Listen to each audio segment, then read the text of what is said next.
About a few forwards that could be on the move. Could that be the case at Manchester United? We know that they need to sell.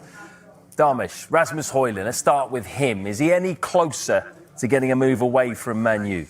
Not yet, but look, we know AC Milan were interested. They wanted to do a loan with an option. It's understood now that AC Milan couldn't convince Manchester United forward Rasmus Hojlund to join on those current terms because Manchester United and Højlund, in an ideal scenario, wanted a permanent deal. Now, this may sound like I'm about to contradict myself because of what I'm about to say.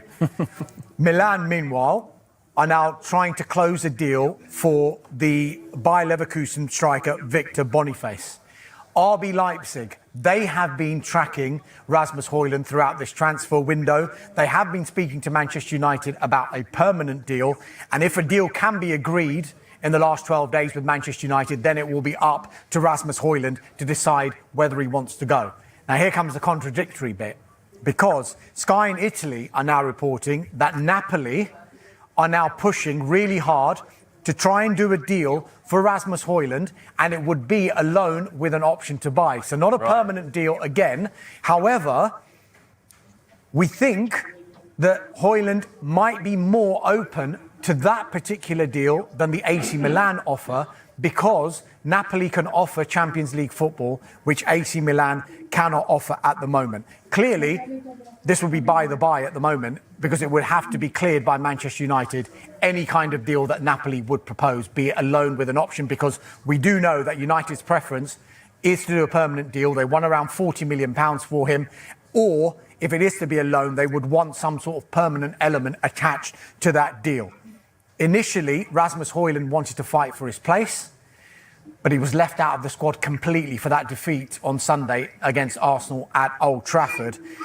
Head coach Ruben Amorim hasn't completely closed the door on Rasmus Hojlund staying, but he has said that he shares the same characteristics as the new striker, Benjamin Sesko, and it is clear, given how the squad has been picked in the first game of the season, that Rasmus Hojlund is going to find his game time limited.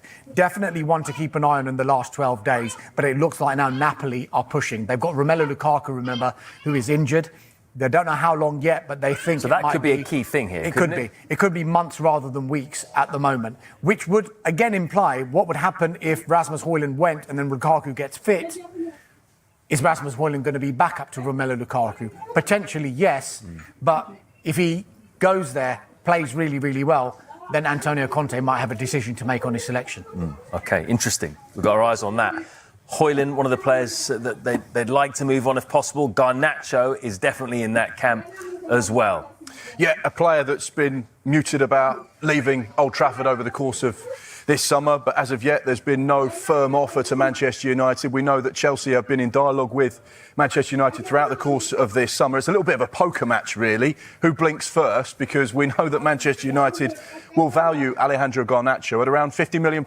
And they're probably right to say that, because you look at the players that have moved in those kind of positions. Anthony Elanga, around £50 million. We know that João Pedro, around £50 million. There are multiple players that are all in that kind of remit. So that's where their price tag comes from. However, Chelsea would rather pay around £25-30 million. They want to, sniff out a deal here, and they believe the longer they leave it over the course of this summer, the greater chance they're going to be able to get the price they want, because they know that Manchester United need to sell as well because of the number of outgoings. Alejandro Garnacho has made it quite clear he has one preference and one preference only, and that's to join Chelsea and move to London. That's what his desire is. If you're asking me and putting me on the spot, I'd probably say Garnacho to Chelsea is probably a deal that happens. However, Chelsea have to be really careful about what they spend this summer, because they have this UEFA business plan, this agreement, that their player purchases do not exceed their player sales. They need to sell more than they spend, and that's where they're caught in a situation. Probably expect this one to rumble right to the wire. Right, OK. If you look behind us, there's one other player that we are going to talk about who is in the news as well with regard to departures. It is, of course, Jadon Sancho. Roma, they haven't given up on striking a deal for Jadon Sancho yet. Their head coach, Gianpiero Gasperini, he absolutely loves Jadon Sancho. He is the key driver of this deal. They made an offer worth £20 million did Roma to Manchester United, which I think United will probably agree to in principle. Then it was down to Jadon Sancho himself. However, as it stands, we think Sancho wants to explore other options in the final 12 days. Besiktas and Borussia Dortmund are among a number of clubs who are interested in Jadon Sancho. Besiktas managed by Ole Gunnar Solskjaer, but we don't think at the moment that Jadon Sancho wants to go to Turkey. But if we get to the end of this transfer window and he's still a Manchester United player, the Turkish window is actually open for another 11 days. So you'll be sitting here again for another 11 days, maybe talking about Jadon Sancho. Mate. Yeah, but again, another one to keep an eye on, a Jadon Sancho situation. Gut feeling of those three players, Højlund, Sancho, Garnacho, who leaves first? Who leaves first? Yep. There's only 12 days left, mate. Who's the closest of those three to leaving Manchester United, do you think? The one that looks the most likely, but not necessarily going to leave first, is Garnacho, Right. as Mark mentioned there. Rasmus Hojlund as well. I think they all will actually get a move before the end of this transfer window. Yeah, you see that as well? Yeah, absolutely. Yeah, with Jadon Sancho 1 year left, we know that Manchester United want rid of him. The Højlund stuff, it feels like it's just a case of where does he go? Leipzig, Napoli, unlikely to be Milan, and Garnacho, Chelsea. It's a marriage made in heaven. It just needs to happen.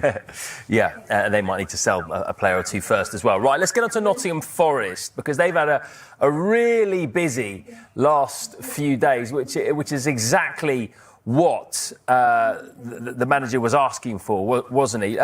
Before we get onto the overall business they've done, Douglas Luiz, deal agreed. How close is that to being a proper Nottingham Forest player? Yeah, just a matter of time now. We know that Juventus and Nottingham Forest have reached an agreement for that man. It's actually initially a deal for a loan that